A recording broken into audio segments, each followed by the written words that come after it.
Hello everyone, I hope you all are doing good. This is Priya from Legal Fly. Welcome back to my channel. यहाँ पढ़ेंगे, सीखेंगे, समझेंगे law subjects.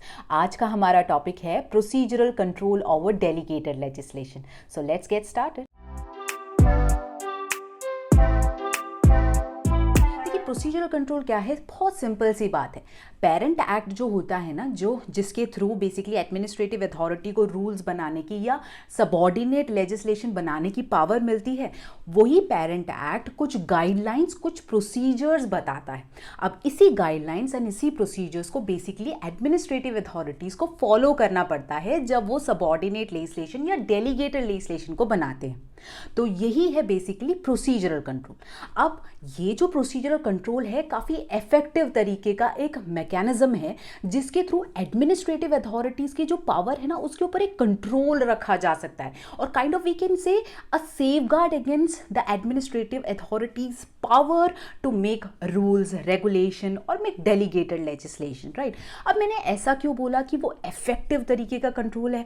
क्योंकि judiciary भी control करती है, लेजिस्लेचर भी कंट्रोल करती है. तो इसमें इतनी खास बात क्या है? इसमें ये खास बात ये है कि जब हम इसको ब्रॉड व्यू से देखते हैं ना, तो प्रोसीजरल कंट्रोल कुछ इस तरीके का है कि यहां पर जुडिशरी कंट्रोल नहीं कर रही. राइट. क्योंकि क्या होता है जुडिशियल कंट्रोल में, रूल्स बना दिए जाते हैं, फिर उसके बाद वो पब्लिश भी हो जाता है, लोगों के ऊपर अप्लाई होना शुरू हो जाता है, फिर लोगों को सही नहीं लगता रूल्स, फिर वो केस देते हैं, फिर जुडिशरी उसकी वैलिडिटी को चेक करती है by applying substantive ultra vires या प्रोसीजरल अल्ट्रा वायरस के प्रिंसिपल को. राइट.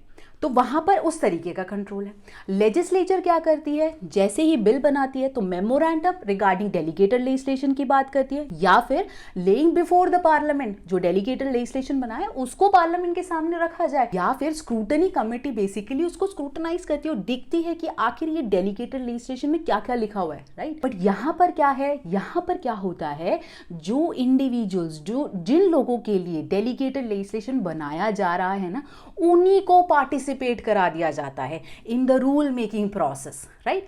तो यहां पर इफेक्टिव पार्टिसिपेशन ये इंश्योर करता है ये प्रोसीजरल कंट्रोल. अब उनके पार्टिसिपेट करने से क्या होता है? बेसिकली एक पॉजिटिव इंपैक्ट पड़ता है over the effectiveness and acceptance of the rule. जिनके लिए बनाया जा रहा है वही इन्वॉल्व हो रहे हैं ना रूल मेकिंग पावर में. तो इसीलिए ये एक काइंड ऑफ इफेक्टिव तरीके का एक मेथड है. अब क्वेश्चन ये आ रहा होगा कि किस किस तरीके के प्रोसीजरल कंट्रोल है बेसिकली जो दिए होते हैं पेरेंट एक्ट के अंदर.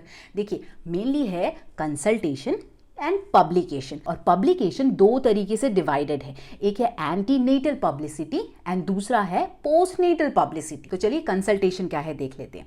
देखिए, जब लेजिस्लेचर जब कोई बिल या कोई एक्ट बनाती है तो कैसे करती है काम अपना?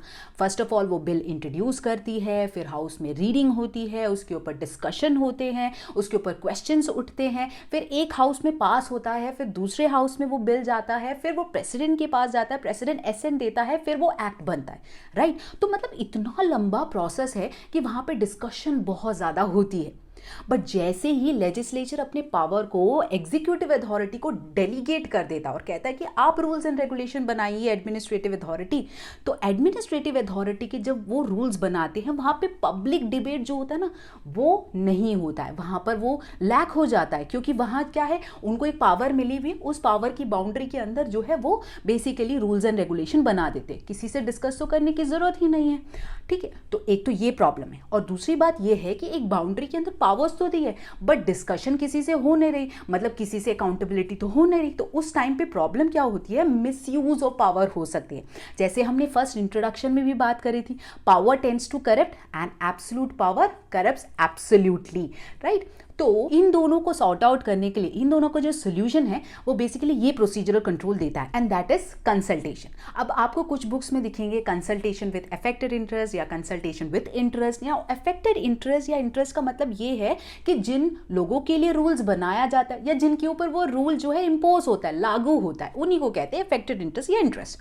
तो कंसल्टेशन विद अफेक्टेड इंटरेस्ट जो है ना, वो बेसिकली एक इफेक्टिव तरीके का प्रोसीजरल कंट्रोल है क्योंकि वो इंश्योर करता है कि जिन लोगों के रूल्स बनाया जा रहा है उनसे कंसल्ट किया जाए, उन्हीं को पार्टिसिपेट करवाया जाए in the rule making process, right. तो जो भी व्यूज वो देंगे उन सभी व्यूज को एडमिनिस्ट्रेटिव अथॉरिटी को रिसीव करना होगा, उसको बेसिकली ध्यान में रखना होगा और ध्यान में रख के जब वो रूल्स एंड रेगुलेशंस बनाएंगे उसको अप्लाई करना होगा, उन व्यूज को अप्लाई करते हुए रूल्स एंड रेगुलेशन को बनाना होगा। तो आखिर कंसल्टेशन का क्या मतलब है? कंसल्टेशन का मतलब होता है simple, full and effective deliberation, मतलब डिस्कशन। पहले हमने क्या बोला था कि लेजिस्लेचर जब वो कोई बिल बनाता है, कोई एक्ट बनाता है, तब कहाँ वहाँ पे डिस्कशंस होते हैं, राइट। यहाँ पे डिस्कशन नहीं होते थे। अब कंसल्टेशन के कारण क्या होता है, there will be an effective discussion between the rule making authority and the people for whom the rules are made. तो इन दोनों के बीच में डिस्कशन होती है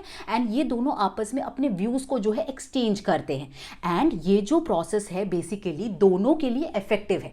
नाउ यहां पर सोचिए कि अगर एडमिनिस्ट्रेटिव अथॉरिटीज को फैक्ट्री से रिलेटेड कोई रूल्स एंड रेगुलेशन बनाने हैं under factories act 1948, just imagine.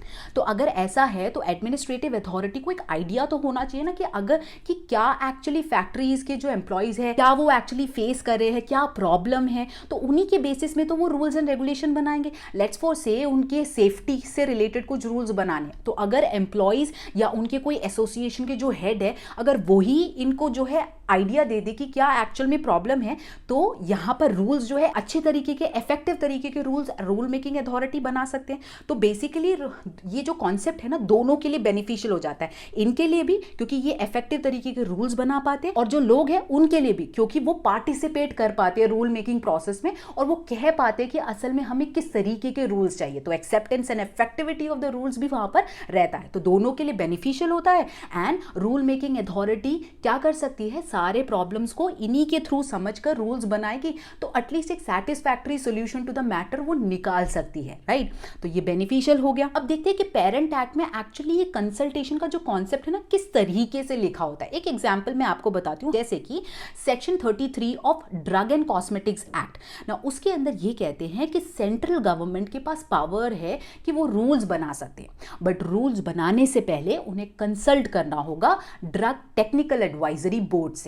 तो समझे किस तरीके से प्रोविजन लिखा है, मतलब सेंट्रल गवर्नमेंट रूल्स बना सकती है बट उनको पहले कंसल्ट करना होगा ड्रग टेक्निकल एडवाइजरी बोर्ड से और देन उसके बाद रूल्स को बनाना होगा। तो ये कंसल्टेशन का प्रोविजन हो गया, राइट। तो यहां पर एक डिस्कशन होगी rule making authority and as well as ये इस बोर्ड के बीच में, और ये जो बोर्ड होगा बेसिकली रिप्रेजेंट कर रहा होगा ये जो ड्रग मैन्युफैक्चरर्स होंगे या ड्रग से रिलेटेड जो भी फैक्ट्रीज होंगे। अब ना डिफरेंट काइंड ऑफ कंसल्टेशन भी होते हैं, मतलब स्टैट्यूट के अंदर डिफरेंट वेराइटी ऑफ वेज में कंसल्टेशन की बात की गई है। तो जरा वो देख लेते कि कितने काइंड ऑफ कंसल्टेशन है।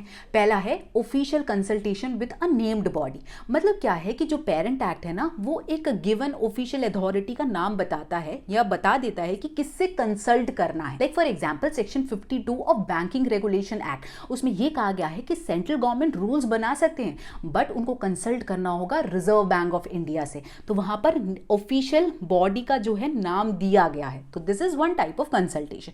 Now second one is consultation with statutory boards. Statutory boards कह लीजिए या तो फिर एडवाइजरी बोर्ड्स कह लीजिए या कमिटीज कह लीजिए, मतलब पेरेंट एक्ट में सेंट्रल गवर्नमेंट या स्टेट गवर्नमेंट खुद कॉन्स्टिट्यूट करता है कुछ बोर्ड्स को, या उस एक्ट के अंदर ही कॉन्स्टिट्यूटेड होंगे कुछ तरीके के बोर्ड्स या बॉडीज होंगे या कमिटीज होंगे। बेसिकली उनका काम ये होगा कि सेंट्रल गवर्नमेंट या स्टेट गवर्नमेंट को एडवाइस दे या सेंट्रल गवर्नमेंट स्टेट गवर्नमेंट जो है बेसिकली कंसल्ट करे इनसे और देन उसके बाद रूल्स बनाए। एग्जाम्पल्स देख लेते हैं। तो एक एग्जाम्पल है section 12 and section 33 of drug and cosmetics act. ये सेम बात बोलता है, मतलब जब सेंट्रल गवर्नमेंट को रूल्स बनाने होंगे तब वो किससे कंसल्ट करेंगे, पहले रूल्स बनाने से पहले ड्रग टेक्निकल एडवाइजरी बोर्ड से। समझ गए आप? तो ये एक पहला एग्जाम्पल। दूसरा एग्जाम्पल जैसे फूड अडल्ट्रेशन एक्ट 1954 सेक्शन 23, इसमें कहा जाता है कि सेंट्रल गवर्नमेंट के पास पावर है कि वो रूल्स बना सकते हैं बट कंसल्ट किससे करना होगा, central committee for food standards, इनसे कंसल्ट करने के बाद ही वो रूल्स बना सकते हैं। थर्ड एग्जाम्पल है मिनिमम वेजेस एक्ट। नाउ इसके अंदर ना बेसिकली गवर्नमेंट के पास पावर है कि वो एक बोर्ड को कॉन्स्टिट्यूट कर सकते हैं एंड उस पावर को यूज करके उन्होंने सेंट्रल एडवाइजरी बोर्ड को वहां पे बनाया हुआ है, एस्टैब्लिश किया हुआ है। और इस सेंट्रल एडवाइजरी एडवाइजरी बोर्ड का काम ही यही है कि वो बेसिकली स्टेट गवर्नमेंट या सेंट्रल गवर्नमेंट को एडवाइस करेंगे in the matters of fixation और रिविजन ऑफ मिनिमम वेजेस। ये बेसिकली एडवाइस करेंगे सेंट्रल गवर्नमेंट या स्टेट गवर्नमेंट, तो वहां पे भी कंसल्टेशन हो गई। तो ये है second kind of consultation with statutory boards या एडवाइजरी बोर्ड्स या कमिटीज जो भी पेरेंट एक्ट में होंगे या जिनको बनाया जाता है। थर्ड वन है कंसल्टेशन विद इंटरेस्टेड पर्संस, मतलब जिनके ऊपर ये रूल्स लागू होने वाले हैं उन्हीं से कंसल्ट किया जाएगा। मतलब पेरेंट एक्ट में बोला होगा कि आपको ना सीधा सीधा उन्हीं से कंसल्ट करना है जिनके ऊपर ये रूल्स जो है लागू होंगे। उन्हीं से ऑब्जेक्शंस भी लीजिए, उनके सजेशंस को इनवाइट कीजिए, उनके रिप्रेजेंटेशन को देखिए और उसके बाद उसको कंसिडर करके आप रूल्स बनाइए। तो इस तरीके का कंसल्टेशन भी होता है। Like for example section 3 of Maharashtra agriculture produce marketing regulation act 1963, इसके अंदर ये कहते हैं कि जब भी गवर्नमेंट जो है एग्रीकल्चर प्रोड्यूस के मार्केटिंग से रिलेटेड कोई रेगुलेशन लेके आते हैं ना, तो पहले उसके नोटिफिकेशन को देने से पहले उनका काम ये होता है कि ऐसे रेगुलेट करने जा रहे हैं कह के, उनका ये जो इंटेंशन है कि वो रेगुलेट करने जा रहे हैं उसको लेके एक नोटिफिकेशन उनको पहले देना होगा।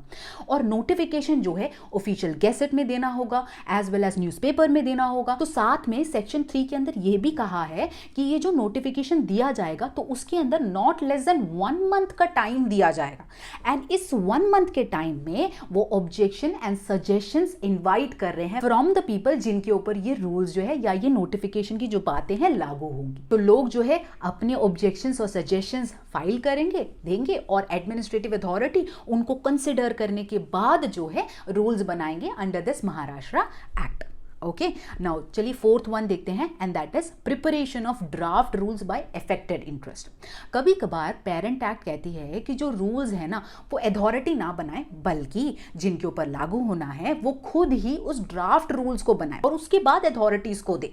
ऐसा भी होता है, जैसे for example section 61 of mines act 1952, इसके अंदर ये कहा जाता है कि जब कोई चीफ इंस्पेक्टर है वो कहता है कि टू द मैनेजर, ऑनर और द एजेंट ऑफ माइन, उनको कहता है कि आप ना बायलॉज बनाइए।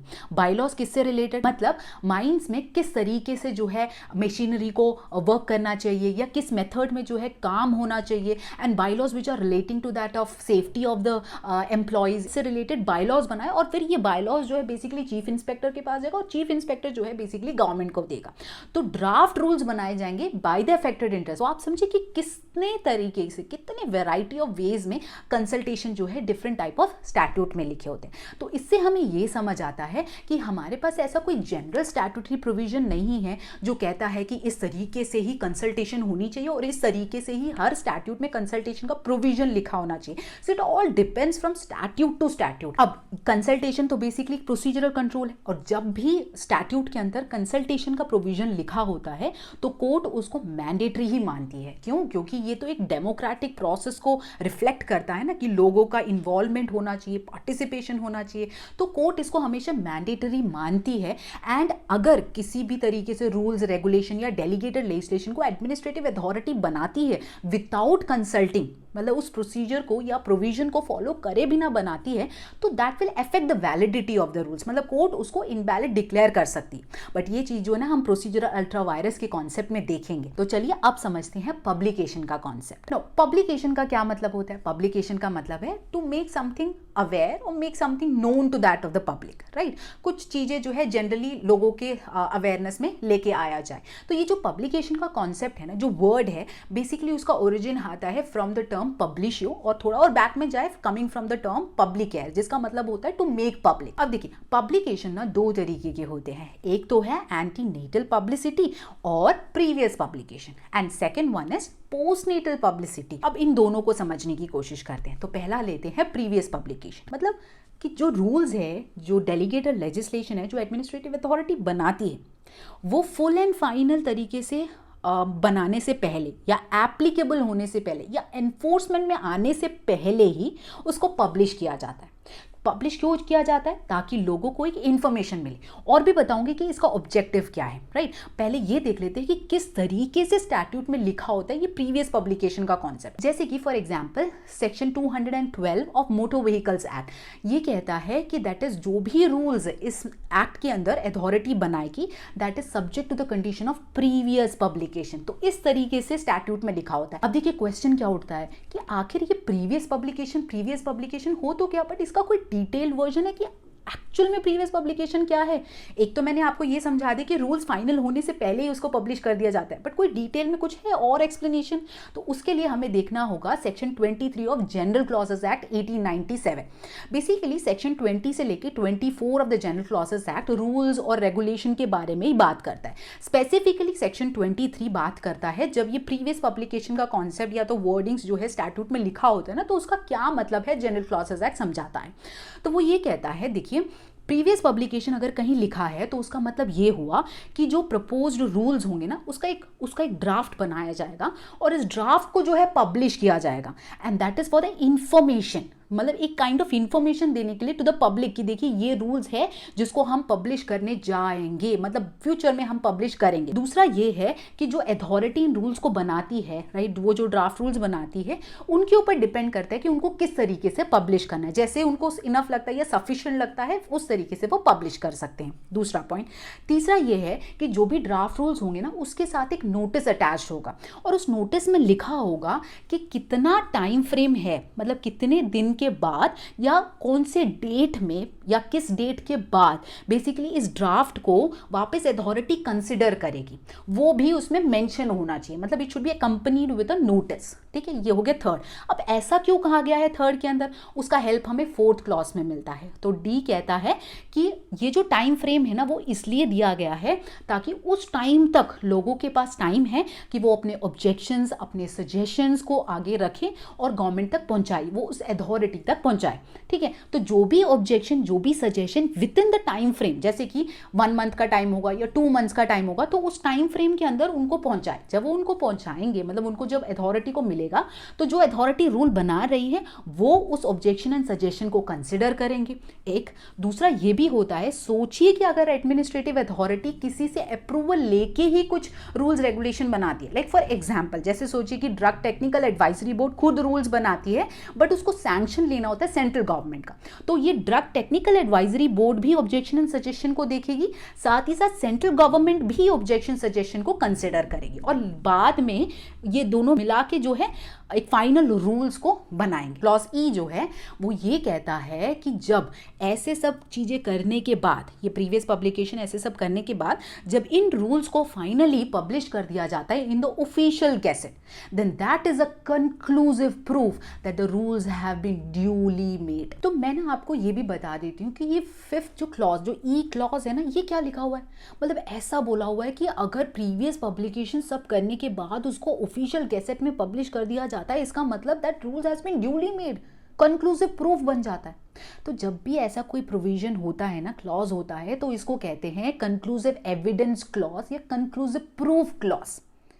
तो ऐसे क्लॉज का क्या मतलब है, मुझे बताइए आप कि अगर ऐसा कोई क्लॉज किसी प्रोविजन या किसी स्टैट्यूट में लिखा है, किस तरीके का इफेक्ट पड़ता होगा ओवर द जुडिशियल रिव्यू। जो जुडिशियल के पास पावर है ना कि वो रिव्यू कर सकती है डेलीगेटेड लेजिस्लेशन, उसके ऊपर क्या इफेक्ट पड़ रहा है। मतलब जुडिशरी जो है वो देख ही नहीं सकती, रिव्यू कर ही नहीं सकती, क्योंकि इसमें तो बोल दिया है कि अगर ऐसे सब करने के बाद उसको पब्लिश कर दिया जाता है तो वो तो ड्यूली मेड कंसिडर किया जाएगा, वो तो कंक्लूसिव प्रूफ हो गया कि उसको बिल्कुल सही तरीके से बनाया गया है। ऐसा है नहीं। तो देखिए इसके अंदर थोड़े मतलब तरीके के कन्फ्यूजन्स है कि क्या डिसाइड करना चाहिए क्या नहीं है, बट फिर भी मैं आपको एक जिस्ट में बता देती हूँ। मतलब ऐसे लिखे जाने के बाद भी जुडिशियल रिव्यू के ऊपर कोई इफेक्ट नहीं पड़ता। जुडिशरी डेलीगेटेड लेजिस्लेशन को रिव्यू कर सकती है, सब्सटैंटिव अल्ट्रा वायरस के कॉन्सेप्ट को अप्लाई कर सकती है, ये देख सकती है कि अथॉरिटी की बाउंड्री से बाहर तो नहीं निकल गए, रूल्स बनाने की पावर एडमिनिस्ट्रेटिव अथॉरिटीज के पास तो थी ही नहीं, फिर कैसे रूल्स बनाए, तो वो तो आप लगा सकते हैं, मतलब अप्लाई कर सकते हैं, पहला। दूसरी बात, कोर्ट कोर्ट ये कहते हैं कि यार जो प्रोसीजरल अल्ट्रा वायरस का कॉन्सेप्ट है ना, वो भी कोर्ट अप्लाई कर सकती है। बट अगर स्टैट्यूट में कोई प्रोसीजरल रिक्वायरमेंट्स ये होते हैं, जैसे फॉर एग्जांपल सोचिए कि रूल्स बनाने की पावर दी है और कहा है कि इसको ऑफिशियल गैसेट में भी पब्लिश करना है, साथ में किसी न्यूज़पेपर में पब्लिश करना है, इंग्लिश में पब्लिश करना है किसी न्यूज़पेपर में, ऐसा दिया। सो जो एडमिनिस्ट्रेटिव अथॉरिटी ने रूल्स बनाए और ऑफिशियल गैसेट में पब्लिश कर दिया, इंग्लिश में पब्लिश करने के अलावा उन्होंने हिंदी में पब्लिश कर दिया, तो कोर्ट कहते हैं कि अगर ऐसा कोई प्रोविजन लिखा होता है ना, तो इस प्रोविजन को यूज करके कोर्ट एक्चुअली ये जो छोटे मोटे डिविएशंस हो जाते हैं ना प्रोसीजरल रिक्वायरमेंट से, मतलब इंग्लिश में करने के लिए बोला था पब्लिश बट की हिंदी में कर दिया, राइट, तो ऐसे जो डिफेक्ट्स होते हैं इनको इग्नोर करने के काम आ जाते हैं ऐसे क्लॉज। ठीक है, आप मेरी बात समझ रहे हैं? तो कोर्ट ये कहना चाहते हैं कि हम इस तरीके के जो प्रोविजन है इसको वाइड इंटरप्रिटेशन नहीं देंगे। वाइड इंटरप्रिटेशन दिया तो कोर्ट का जो जुडिशियल रिव्यू का पावर है ना वही खत्म हो जाएगा, इसलिए इसको थोड़ा नैरो इंटरप्रेट करके कोर्ट ये कहते हैं कि जो भी तरीके का डिफेक्ट, जो प्रोसीजरल रिक्वायरमेंट में जो डिफेक्ट आ जाता है ना फॉलो करते टाइम, छोटे मोटे जो डिफेक्ट्स होते हैं, डिविएशन छोटे मोटे, उसको क्योर कर सकता है ऐसा कंक्लूसिव प्रूफ क्लॉज या कंक्लूसिव एविडेंस क्लॉज। अब मुझे ये बताइए, क्या आपको प्रीवियस पब्लिकेशन और कंसल्टेशन के बीच में कनेक्शन नहीं दिख रहा? राइट, क्योंकि हर बार क्या बोला जाता है कि आप रूल्स एंड रेगुलेशन को बनाइए, but that power is subjected to the condition of previous publication, right. और प्रीवियस पब्लिकेशन करते क्यों है? जनरल क्लॉसेस एक्ट में क्या लिखा है? ये लिखा है ना कि वो करते इसलिए है ताकि लोगों के सजेशंस को, लोगों के ओपिनियंस को, व्यूज को, ऑब्जेक्शंस को इनवाइट करा जाए, तो वो कंसल्टेशन ही तो है। तो प्रीवियस पब्लिकेशन एंड जो कंसल्टेशन का कॉन्सेप्ट है ना, ये दोनों इंटरलिंक्ड एस्पेक्ट्स है, ठीक है। प्रीवियस पब्लिकेशन करते ही कंसल्टेशन के लिए है, तो ये है इसकी खास बात। उसके साथ साथ थोड़े और एस्पेक्ट्स में आपको प्रीवियस पब्लिकेशन के बारे में बताती हूँ। जैसे प्रीवियस पब्लिकेशन का कॉन्सेप्ट है ना, again it depends from statute to statute, मतलब किसी स्टैट्यूट में दिया होता है, किसी स्टैट्यूट में नहीं दिया होता है। कुछ स्टैट्यूट तो बहुत ही अलग होते हैं, मतलब उसके अंदर 2-3 सेक्शंस में रूल मेकिंग पावर तो दी होती है, मतलब रूल्स बनाओ, किसी में नोटिफिकेशन दो, किसी में ऑर्डर पास करो, ये सब दिया होता है। बट कुछ सेक्शन में प्रीवियस पब्लिकेशन का कॉन्सेप्ट होता है और कुछ सेक्शंस में नहीं होता है, ऐसा भी होता है। तो इसके कारण ना थोड़ा बहुत कंफ्यूजन भी क्रिएट होता है, क्योंकि एक स्टैट्यूट है, अगर उसमें रूल मेकिंग पावर दी है तो सब में ही दे दो ना प्रीवियस पब्लिकेशन का कॉन्सेप्ट। इसलिए जो कभी कभार क्या करती है, उनका इंटेंशन अलग होगा तो वो किसी एक सेशन में देती है और दूसरे में नहीं देती। वो एक कंफ्यूजन ना बेसिकली केस में भी हुआ था, वो है Tulsipur sugar company versus notified area committee Tulsipur 1980 का केस। अब इसमें बेसिकली हुआ क्या था कि गवर्नमेंट के पास पावर थी कि वो किसी भी जगह के लिमिटेशन को जो है एक्सटेंड करके किसी विलेज को इंक्लूड कर सकते हैं, और जो UP town area committee act है ना उसको उस जगह पे अप्लाई करवा सकते हैं। तो ये पावर थी, मतलब इस एक्ट का जो है एप्लीकेशन को एक्सटेंड कर सकती है, राइट। तो उसके लिए ना स्टेट गवर्नमेंट नोटिफिकेशन दे सकती है। तो ये जो पावर है basically section 3 of UP town area committee act 1914 में दिया गया है। उसी स्टैट्यूट के अंदर सेक्शन 39 क्लॉज 3 कहता है कि स्टेट गवर्नमेंट के पास पावर है कि वो रूल्स बना सकते हैं, and that rule making power is subject to the condition of previous publication. मतलब रूल्स बनाए तो प्रीवियस पब्लिकेशन करना, बल्कि जो एक्सटेंड कर रहे हैं इस एक्ट का एप्लीकेशन को एक्सटेंड कर रहे हैं उसमें प्रीवियस पब्लिकेशन का कॉन्सेप्ट ही नहीं है। अब हुआ क्या था बेसिकली इस केस में ना, तुलसीपुर एरिया के अंदर शीतलपुर विलेज को इंक्लूड कर दिया था। ये मैंने कंडीशनल लेजिस्लेशन के अंदर भी वैसे डिस्कस किया है। तो जब इंक्लूड कर दिया तो प्रॉब्लम क्या हुई कि लोगों के ऊपर टैक्स इंपोज हो गया। अब वो उन्होंने चैलेंज कर दिया, हमसे पूछा नहीं गया या तो फिर हमें कोई नोटिस नहीं दिया गया, ये तो सही नहीं है, ये नोटिफिकेशन वैलिड नहीं है, ऐसे सब किया। तो कोर्ट ने समझाया कि भाई एक सेक्शन के अंदर तो दिया है प्रीवियस पब्लिकेशन, बट सेक्शन 3 में जहां पर ये नोटिफिकेशन की बात हो रही है ना कि एक्सटेंड कर दो इस एक्ट का एप्लीकेशन, उसमें तो प्रीवियस पब्लिकेशन की बात हो ही नहीं रही है। और वैसे भी कोर्ट ने एक इंपॉर्टेंट बात बताई, ये कहा कि जब एडमिनिस्ट्रेटिव अथॉरिटी उस एक्ट के एप्लीकेशन को एक्सटेंड कर रहा है किसी और एरिया के ऊपर, तो that is a legislative function, और लेजिस्लेटिव फंक्शन के अंदर आप क्लेम नहीं कर सकते मैटर्स ऑफ नेचुरल जस्टिस, मतलब आप हियरिंग क्लेम नहीं कर सकते या आप नोटिस क्लेम नहीं कर सकते। स्टैट्यूट में लिखा है तो आपको जरूर मिलेगा अपॉर्चुनिटी ऑफ बीइंग हर्ड, या नोटिस मिलेगा, हियरिंग का अपॉर्चुनिटी, ऑब्जेक्शंस फाइल करने का अपॉर्चुनिटी मिलेगा, बट अगर नहीं लिखा है ना तो फिर नहीं मिलेगा। तो कोर्ट ये समझा रहे, बट काइंड ऑफ ये समझ जाइए कि हर एक स्टैट्यूट के ऊपर डिपेंड करता है कि किस वो प्रीवियस पब्लिकेशन लिखते हैं या नहीं लिखते, और कुछ स्टैट्यूट में ऐसा होता है, कुछ सेक्शंस में होता है और कुछ में नहीं होता है। तो मैंने आपको ये एग्जांपल भी समझा दिया, ऐसे भी एग्जिस्ट करता है। अब नेक्स्ट बात देख लेते हैं। देखिए जो प्रीवियस पब्लिकेशन का कॉन्सेप्ट है ना, वो जब भी स्टैट्यूट में लिखा जाता है, ये माना जाता है कि एटलीस्ट एक जो डेज दिए जाते हैं लोगों को वो रूल्स को देखने के लिए या समझने के लिए, ऑब्जेक्शंस फाइल करने के लिए, वो एक लंबा चौड़ा पीरियड होना चाहिए। तो इसीलिए कमिटी ऑन सबऑर्डिनेट लेजिस्लेशन ने ये रेकमेंड करा था कि एटलीस्ट 30 डेज का टाइम, 1 मंथ का टाइम होना चाहिए लोगों को वो देखने के लिए और अपने ऑब्जेक्शन या सजेशंस देने के लिए। क्योंकि कुछ स्टैट्यूट में क्या होता है ना कि 1 वीक का टाइम दे देते हैं या 4 डेज का टाइम दे देते हैं, और कभी कभार ऐसा होता है कि गेसेट पब्लिश होकर निकलते टाइम ही पूरा लिमिट खत्म हो जाता है ऑब्जेक्शन सजेशंस फाइल करने का। तो ये प्रॉब्लमैटिक हो गया। तो इसीलिए कमिटी ने इस तरीके से सजेस्ट करा, और स्टैट्यूट में ये फॉलो भी करा जाता है। स्टैट्यूट में नॉर्मली ये कहा जाता है कि 1 महीने का टाइम होगा, कुछ स्टैट्यूट में 3 महीने का टाइम दे देते, कुछ स्टैट्यूट में बेसिकली 45 डेज का टाइम दे देते। तो ऐसे सब स्टैट्यूट्स भी होते हैं। So it depends from statute to statute, but 1 महीने से कम नहीं होता है। तो एग्जाम्पल क्या है, जैसे हमने पहले वाला ही स्टैट्यूट अभी डील किया था ना, वो महाराष्ट्र वाला, that is Maharashtra agriculture produce marketing regulation act 1963, right. उसके अंदर सेक्शन 3 क्या कहता है, जरा मैं रीड करूं तो उसमें ये कहता है that state government may by notification in the official gadget declare its intention of regulating marketing of agriculture produce. साथ में ये कहता है जो भी वो नोटिफिकेशन है वो basically shall state that any objection or suggestion which may be received by the state government within a period not less than 1 month। तो समझ रहे, स्टैट्यूट में दिया हुआ है कि not less than 1 month का टाइम फ्रेम होगा जो नोटिफिकेशन में लिखा होगा, और उस टाइम के अंदर ऑब्जेक्शन और सजेशंस को इनवाइट करा जाता है, राइट। तो इस तरीके से लिखा जाता है। अब कुछ स्टैट्यूट में बेसिकली 1 महीने से ऊपर का भी टाइम दिया जाता है। माइंस एक्ट उसके अंदर सेक्शन 59+2 कहता है कि जैसे 23 of general process act time frame को मेंशन करने के लिए कहता है, तो उसको फॉलो करते हुए हम कहते हैं कि जो भी रेगुलेशन या रूल्स बनाने की जो पावर है ना, वहां पे उसको प्रीवियस पब्लिकेशन तो देंगे, तो उसका ड्राफ्ट तो बनेगा, बट जो टाइम फ्रेम है that shall not be less than 3 months. मतलब 3 महीने से कम का टाइम नहीं देंगे, 3 महीने से ज्यादा का टाइम देंगे लोगों को, ताकि वो अपने ऑब्जेक्शंस या सजेशंस को जो है दे पाए। अब ये भी बड़ा मजेदार है, प्रीवियस पब्लिकेशन जो है ना उसका भी मैनर जो है लेजिस्लेचर किस तरीके से करना है, जो मोड है ना वो भी लेजिस्लेचर कभी कभार स्टैट्यूट में बता देता है।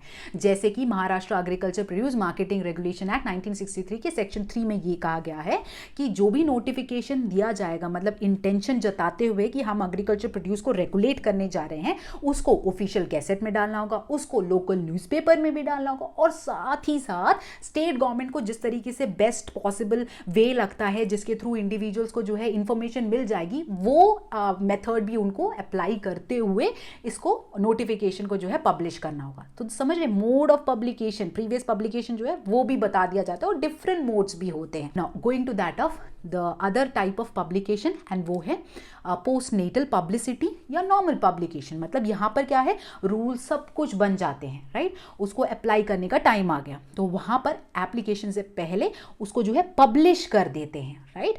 क्योंकि देखिए नॉर्मल सा फंडामेंटल सा मैक्सिम है जो हम फॉलो करते हैं, दैट इज इग्नोरेंशिया जूरिस नॉन एक्सक्यूजेट, जिसका मतलब होता है ignorance of law is not an excuse, right. मतलब अगर कोई भी इंडिविजुअल कोर्ट के सामने कहता है मुझे तो पता ही नहीं था लॉ के बारे में, ऐसा कभी कोई कह सकता है? नहीं। कोर्ट क्या कहेगी, आपको कैसे नहीं पता था, ये कुछ नहीं अप्लाई, ऑलरेडी पब्लिश कर चुके हैं, तो यू आर प्रिज्यूम्ड हो जाता है कि आपको उसके बारे में पता है, लॉ के बारे में आइडिया है, राइट। इस मैक्सिम को अगर अप्लाई करना है, उसका पहला स्टेप या तो सेकंड स्टेप है, पहला step is publication, right. Publication करेंगे तभी तो ये मैक्सिम अप्लाई होगा, राइट। तो पब्लिकेशन करना इंपॉर्टेंट होता है। जैसे लेजिस्लेचर कोई लॉ बनाती है, राइट, तो न्यूज़पेपर्स में या रेडियोज में या टेलीविजन में तो उसको पब्लिसिटी ऑलरेडी होती है, और साथ ही साथ वो पब्लिश भी करते हैं अपने एक्ट को। वैसे ही जब लेजिस्लेचर अपने पावर्स को एडमिनिस्ट्रेटिव अथॉरिटीज को देती है रूल्स बनाने की या डेलीगेटेड लेजिस्लेशन बनाने की, तो उनका भी रिस्पॉन्सिबिलिटी बनता है कि वो पब्लिश करें। क्योंकि नॉर्मली और या मोस्ट ऑफ द स्टैट्यूट अब तो ऐसे बनते हैं कि एक फ्रेमवर्क की तरह होता है मेन स्टैट्यूट, और बाकी सारा पावर अथॉरिटीज को दिया जाता है कि आप रूल्स बनाओ, और उस रूल्स के ऊपर डिपेंड करता है ये मेन स्टैट्यूट का फंक्शनिंग, ठीक है। जैसे कि medical termination of pregnancy act, उसमें यह कहा गया है जो मेडिकल प्रैक्टिशनर है उनका क्या एक्सपीरियंस होना चाहिए, जो ये सारे फंक्शन कैरी आउट करेंगे, वो सब कुछ रूल्स में दिया जाएगा। तो इस स्टैट्यूट का जो काम चल रहा है वो रूल्स के ऊपर डिपेंड कर रहा है, राइट। और ऐसे भी होता है कि पूरे रूल्स के अंदर rights and liabilities of individuals को जो है मेंशन किया जाता है, तो रूल्स तो इंपॉर्टेंट हुए ना, तो ये भी तो लोगों के अवेयरनेस में आने चाहिए, लोगों को इन्फॉर्मेशन मिलनी चाहिए, राइट। तो इसको पब्लिश करना इंपॉर्टेंट होता है, राइट। और नॉर्मली जो यूजुअल मेथड फॉलो किया जाता है वो ये है ऑफिशियल गैजेट में पब्लिश किया जाए। नॉर्मल हर एक स्टैट्यूट में हमें इसी तरीके से दिखाई देता है, जैसे कि for example section 212 of motor vehicles act 1988, तो इसमें ये कहा जाता है all the rules which are made under this act it shall be publish in official gazette. तो यूजुअल फॉर्मूला या मैनर जो अप्लाई होता है पब्लिकेशन का, वो जो होता है ऑफिशियल गैजेट में देना ही होता है। That is a effective way and as well as an accepted mode of publication. अब उसके अलावा कोई जनरल स्टैट्यूटरी प्रोविजन नहीं है जो कहता है कि इस तरीके का पब्लिकेशन होना चाहिए, क्योंकि अलग अलग स्टैट्यूट में इसके साथ ऑफिशियल गैजेट के साथ साथ और भी वेज या मोड्स बता देते हैं जिसके थ्रू पब्लिकेशन करना होता है, जो लेजिस्लेचर को लगता है कि इस तरीके से पब्लिकेशन होना चाहिए, राइट। अब एक केस देखते हैं, जैसे कि state of Maharashtra versus M H. George 1964 का केस।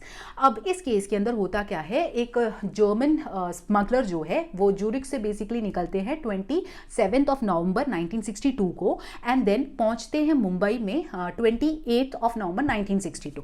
और उससे पहले ही आरबीआई ने एक नोटिफिकेशन दिया होता है regarding restriction on import of gold. तो उन्होंने कब दिया था ये नोटिफिकेशन, वो ऑफिशियल गैजेट में पब्लिश हो गया था, that is on 24 of November 1962। ठीक है, तो ये तो निकल गए थे 27 को और पहुंचे 28 को। जब इनको पकड़ा गया तो इन्होंने कहा कि मुझे तो रूल्स के बारे में पता ही नहीं था, तो कोर्ट ने कहा देखिए ये सब बातें हमें नहीं सुननी, ये सब इररिलेवेंट मैटर्स है।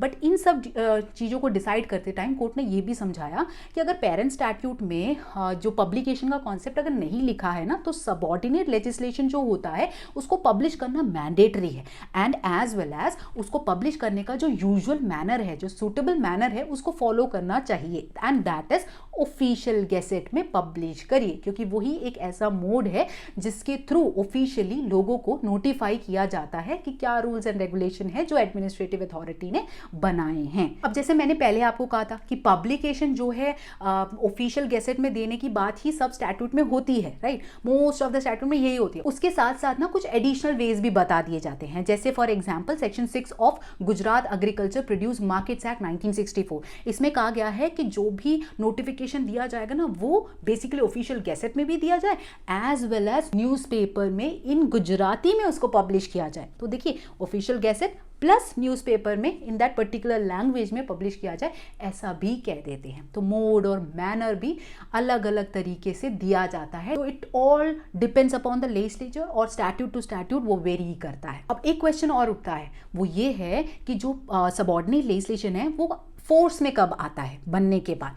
तो नॉर्मली क्या होता है, रूल्स के अंदर खुद ही लिखा होता है कि किस दिन से ये फोर्स में आएगा, या तो फिर यूजुअल मेथड ये होता है कि ये बोल दिया जाता है कि this rules will come into force on the date of their publication in the official gazette. मतलब जिस दिन उसको ऑफिशियल गैजेट में पब्लिश किया जाएगा उस दिन से ये इफेक्ट में आ जाएगा। अब देखिए जैसे मैंने एग्जाम्पल में यहाँ लिखा हुआ है, that is drug and magic remedies objectionable advertisement amendment rules 2002। तो ये सबऑर्डिनेट लेजिस्लेशन बनाया और इसके साथ साथ नीचे देखिए क्या लिखा हुआ है, they shall come into force on the date of their publication in the official gazette. तो या तो रूल्स खुद ही बता देते किस दिन से आएंगे, या तो ऐसे लिख देते on the date of their publication in the official gazette. तो जिस दिन पब्लिश किया गया होगा उस दिन से ये इफेक्ट में आ जाएगा। तो एग्जाम्पल के अकॉर्डिंग 25 ऑफ जून 2002 से ये इफेक्ट में आ गया है, जो ऊपर लिखा हुआ है देखिए। बस, तो ये हो गया हमारा पब्लिकेशन का एस्पेक्ट की सारी बातें मैंने आपको समझा दी विद एग्जाम्पल्स। अब कंक्लूजन की ओर बढ़ते हैं। देखिए कंक्लूजन भी अच्छा सा है, सुनिए इसको क्या मैं बोलने जा रही हूँ।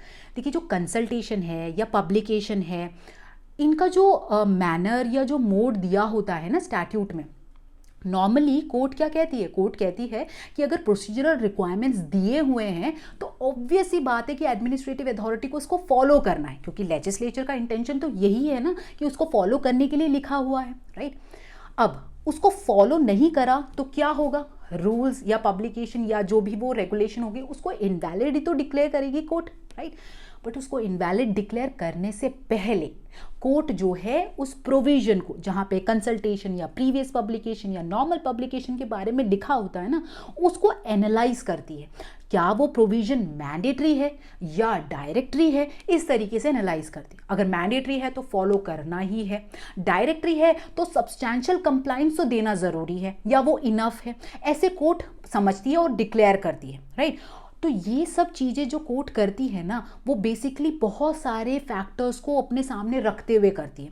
जैसे कि प्रोविजन के अंदर शैल लिखा है, या प्रोविजन के अंदर मे लिखा है, या प्रोविजन में कुछ और बातें हैं जो कोर्ट कंसिडर करिए, जैसे कि लेजिस्लेचर का क्या इंटेंशन है इस स्टैट्यूट को बनाने का, लेजिस्लेचर का क्या इंटेंशन है इस प्रोसीजरल रिक्वायरमेंट को इस पर्टिकुलर स्टैट्यूट में डालने का, मतलब इंग्लिश न्यूज़पेपर में ही उसको पब्लिश करो, शैल be publish in English newspaper, उसका क्या ऑब्जेक्टिव है, स्टैट्यूट का क्या ऑब्जेक्टिव है, क्या नेचर है, क्या स्कोप है, इन सारे चीजों को रख के ही कोर्ट समझने की कोशिश करती है कि जो प्रोविजन है वो मैंडेटरी है या डायरेक्टरी है, और उसी के बेसिस में डिसाइड होता है कि जो रूल्स बनाए गए हैं और इन प्रोसीजर्स को फॉलो करे बिना उसकी वैलिडिटी को कोर्ट डिसाइड करती है। तो हम इसके बारे में डिटेल में समझेंगे, but not in this lecture, but under the concept of procedural ultra vires. तो इस लेक्चर के बाद बेसिकली वो वाली वीडियो अपलोड होगी, तो आप जरूर देखिएगा, क्योंकि ये दोनों वीडियोस कनेक्टेड है। तो अगर आप प्रोसीजरल अल्ट्रा वायरस का कॉन्सेप्ट भी देख लेंगे ना, लेक्चर एक बार समझ जाएंगे, उसके अंदर के जो केसेस है ना, आप उस केसेस को इस टॉपिक के साथ कनेक्ट करते हुए अपने एग्जाम में लिख सकते हैं। और उसमें मैं आपको बताऊंगी कि किस तरीके से कोर्ट मैंडेटरी या डायरेक्टरी एक प्रोविजन को कैसे डिक्लेयर करती है, क्या क्या चीजें जो वो देखती है, क्या एक्सप्लेनेशन है वो जो देती है, तो वो सारी चीजें हम उसमें समझेंगे। ओके, तो बने रहिए मेरे इस चैनल में। साथ ही साथ अगर आपको ये वीडियो अच्छी लगी हो तो आप इस वीडियो को लाइक कीजिए, चैनल को सब्सक्राइब कीजिए अगर आप नए हो। चलिए मिलते हैं नए वीडियो में, तब तक के लिए बाय बाय।